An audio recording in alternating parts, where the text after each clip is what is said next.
Hello friend, good morning and Yeshu Masih के सुमधुर नाम से आप सबों को जय मसीह की। यीशु सहाय एंड जय यीशु। आशा करती हूँ कि आप सब परमेश्वर की दुआ से सबको ठीक ही होंगे और खुश ही होंगे। और मैं आज बहुत ज़्यादा डिप्रेशन में पड़ी थी, बहुत ज़्यादा टेंशन में थे, लेकिन परमेश्वर ने आज मुझसे जो बातचीत किया, मैं सोची क्यों ना आप सबों तक शेयर कर सकूँ इस बातों को। तो इससे पहले आइए हम सब सब मिलके परमेश्वर से दुआ करेंगे, क्योंकि परमेश्वर हमें जीवन देने वाला परमेश्वर है और वो परमेश्वर हमें कभी अनाथ नहीं छोड़ने वाला परमेश्वर है। तो आइए आगे जाने से पहले हम सब सबसे पहले परमेश्वर को दुआ करेंगे, क्योंकि परमेश्वर ने आज का दिन को हमारे लिए दिया है। और आज हमारे लिए ये एक सौभाग्य की बात है कि आज हम सब जीवित पाए जाते हैं।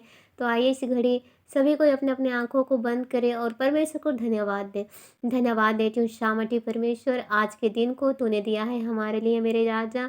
और मैं उम्मीद करती हूँ कि जितने भी दोस्त है सब कोई भले चंगे पाए जाए, और हर एक विश्वासी और हर एक एक एक लोग जितने भी इस दुनिया में है सब कोई भले चंगे रहने पाए मेरे जीसस।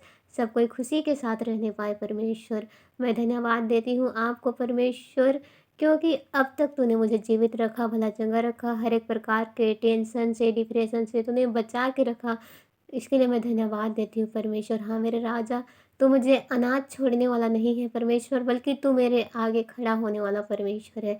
मैं धन्यवाद देती हूँ परमेश्वर। आदर महिमा गौरव प्रशंसा आपको देती हुई प्रार्थना आपके बेटे यीशु नासरी के नाम से मांगती हूँ, सुन दास से स्वर्गराज में ग्रहण कर, आमीन। आज मैं सच में बहुत ज़्यादा डिप्रेशन में थी, लेकिन परमेश्वर ने आज मुझे उन तमाम प्रकार का डिप्रेशन से बाहर निकाला। और उनको भरी महफिल में दोष लगाते हैं, उनको जलील किया जाता है। और ऐसे-ऐसे लोग हैं जो कि अनाथों पर अत्याचार करते हैं, झूठे आरोप डाल देते हैं। ये लड़की, अगर कोई लड़की है तो बोलते हैं ये लड़की अच्छी नहीं है, कैरेक्टरलेस लड़की है। कई ऐसा-ऐसा एक लड़की पर आरोप लगाया जाता है। तो मैं आज उन लोगों से ये बात कहना चाहती हूँ कि जो लोग ऐसे करते हैं उसे परमेश्वर देखता है और परमेश्वर उसका प्रतिफल उन लोगों को ज़रूर देगा। और यदि आज आप सब विश्वास में होकर भी ऐसे काम करते हैं, तो इसका भरपाई तो आप सबको हद से ज़्यादा करना पड़ेगा। इसलिए मैं उन तमाम लोगों से कहना चाहती हूँ कि जो लोग विश्वास में होकर भी अनाथ और विधवाओं का अत्याचार करते हैं, तो वो लोग अभी सी घड़ी उन तमाम बातों को छोड़ दे करना। और अपने अंदर जो भी कठोरता उन सब का दिल में है, चाहे उनका पैसा का घमंड है, पद का घमंड है, तो पैसा और पद आप सबको स्वर्गराज ले नहीं जा सकता है। आज पैसा है, रुतबा है और घमंड है, तो वो घमंड को आप स्वर्गराज ले नहीं जा सकते हैं।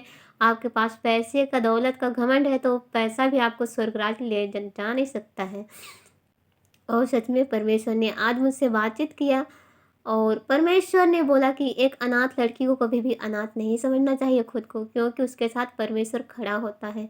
और यदि कोई एक अनाथ लड़की को मारता है, तो वो अनाथ लड़की को नहीं मारा है, बल्कि वो परमेश्वर को मारा है, और परमेश्वर उसको प्रतिफल देगा। यदि कोई इंसान अनाथ लड़की को जलील किया है, समाज के सामने, बहुत लोगों के सामने उसका मन को ठेस पहुँचाया है, तो उसका भी परमेश्वर लेखा लेगा, क्योंकि परमेश्वर हर चीज़ देख रहा है।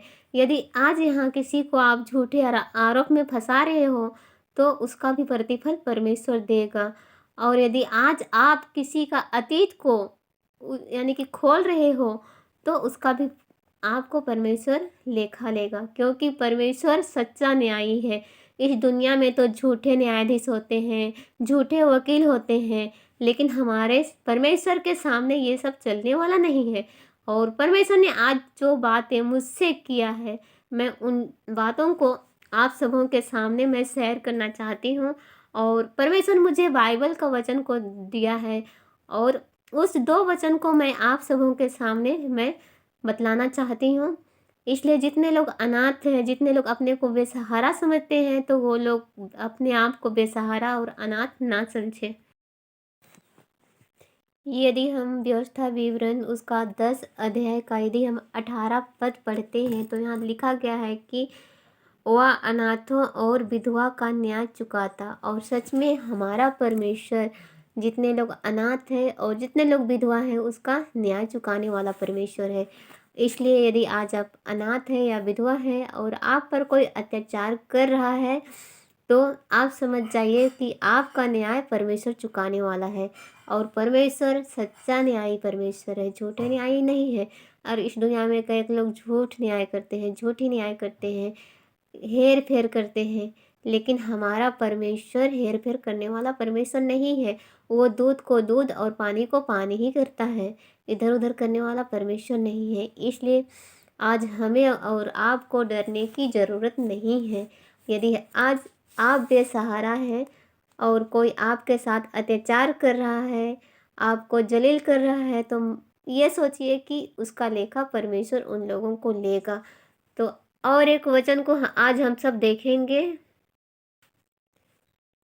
यदि हम लोग निर्गमन का 22 अध्याय का 22 पद से पढ़ेंगे तो यहाँ ऐसा लिखा हुआ है कि किसी विधवा और अनाथ बालक को दुख ना देना। यदि तुम ऐसों को किसी प्रकार का दुख दो और वे मेरी दुहाई दे, तो मैं निश्चय उसकी दुहाई सुनूंगा। तब मेरा क्रोध भड़केगा और मैं तुम पर को तलवार से मरवाऊंगा और तुम्हारी पत्नी विधवा और तुम्हारे बालक अनाथ हो जाएंगे। आमीन। तो सच में यहाँ पे परमेश्वर उन लोगों से कहना चाहता है जो लोग अनाथ और विधवाओं पर अत्याचार करते हैं, उन सबको जलील करते हैं, तो उन लोगों से ये कहता है कि किसी विधवा या अनाथ बालक को दुख ना देना। यदि तुम ऐसों को किसी प्रकार का दुख दो और वे मेरी दुहाई दे, तो मैं निश्चय उनकी दुहाई सुनूंगा। आमीन। तो सच में यदि आप किसी अनाथ को अत्याचार कर रहे हैं, तो परमेश्वर उसका दुहाई सुनेगा और वो जो भी दुहाई मांगेगा, यानी कि जो भी प्रार्थना करेगा, तो वो प्रार्थना सुन लिया जाएगा।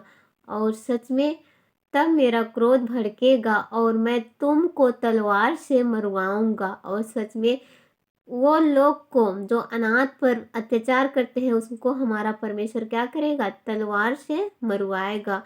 इसलिए एक अनाथ को और एक विधवा को बेसहारा और मामूली मत समझिएगा। और सच में ऐसे ऐसे लोगों को जो अहंकारी होते हैं, घमंडी होते हैं और जो अनाथ पर अत्याचार करते हैं, तो ऐसे लोगों को हमारा परमेश्वर क्या करेगा? तलवार से मरवा डालेगा।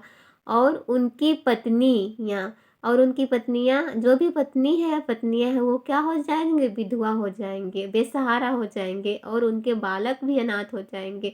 तो यदि आज आप चाहते हैं कि आपकी बीवी विधवा ना हो, आपकी पत्नी विधवा ना हो और आपके बच्चे अनाथ ना हो, तो आज ही आप अपने मन को फिराकर उन तमाम प्रकार के जो आप अत्याचार करते हैं, किसी को जलील करते हैं, तो उन तमाम प्रकार का जलील अत्याचार को अभी इसी वक्त छोड़ दो। नहीं तो आपकी बीवी भी विधवा बन जाएगी, आपके बच्चे भी अनाथ हो जाएंगे, फिर आपको तलवार से लोग सब मार दिए जाएंगे आप। तो इसलिए मैं ऐसे ऐसे लोगों से, ऐसे ऐसे अहंकारी लोगों से, घमंडी लोगों से बस यही कहना चाहती हूँ, यदि आप सब स्वर्गराज जाना चाहते हैं, तो आप सब अनाथ और विधवाओं को अत्याचार करना छोड़ दे। उस पर अत्याचार ना कर, नहीं तो तू मार डाला जाएगा और आपका पत्नी विधवा और आपके बच्चे अनाथ हो जाएंगे। तो सच में परमेश्वर ने आज मुझे इस वचन को दिया, इसलिए मैं आप सबों के तक शेयर कर रही हूँ। ये वचन को मैं खुद से नहीं बनाई हूँ, बल्कि ये वचन बाइबल में लिखा गया है। और सच में आज मैं बहुत ज़्यादा डिप्रेशन में थी, बहुत ज़्यादा परेशान थी और बहुत ज़्यादा अपने मन में ऐसे हीनता की भावना आ रहा था, अजीब अजीब ख्याल आ रहे थे। इसलिए मैं परमेश्वर से प्रेयर की, तो परमेश्वर ने मुझे ये वचन को दिया और इसलिए मैं आप सबों को इस वचन को शेयर करना चाहती हूँ। विशेषकर तो उन लोगों के पास ये वचन को मैं शेयर करना चाहती हूँ जो एक विधवा को और एक अनाथ पर अत्याचार करते हैं और एक अनाथ को बेघर करने का सोचते हैं। मैं उन लोगों के लिए वचन रखी हूँ। तो आप सब सचेत हो जाइए, क्योंकि हमारा परमेश्वर सच्चा न्यायी है और परमेश्वर के सामने आपका बात छिप नहीं सकता और ना ही आपका बात रह सकता है। तो इस वचन के द्वारा उन हर एक अनाथों को और विधवाओं को परमेश्वर आशीष दे और उनकी महिमा हो। मैं उन घमंडी लोगों से और ऐसे लोगों से, अहंकारी लोगों से ही कहना चाहती हूँ कि आप एक अनाथ और एक विधवा को कमज़ोर ना समझिए, क्योंकि उनकी दुआ परमेश्वर सुनता है। और जिस दिन वो आपके लिए कुछ ऐसा दुआ मांग दे कि आपका लाइफ ही बर्बाद हो जाए, इसलिए ऐसे-ऐसे लोग थोड़ा सचेत रह जाइए और अपना मन को फिरा के परमेश्वर पर ज़्यादा ध्यान दीजिए, पैसा पर नहीं, क्योंकि पैसा आपको स्वर्गराज नहीं ले जा सकता है।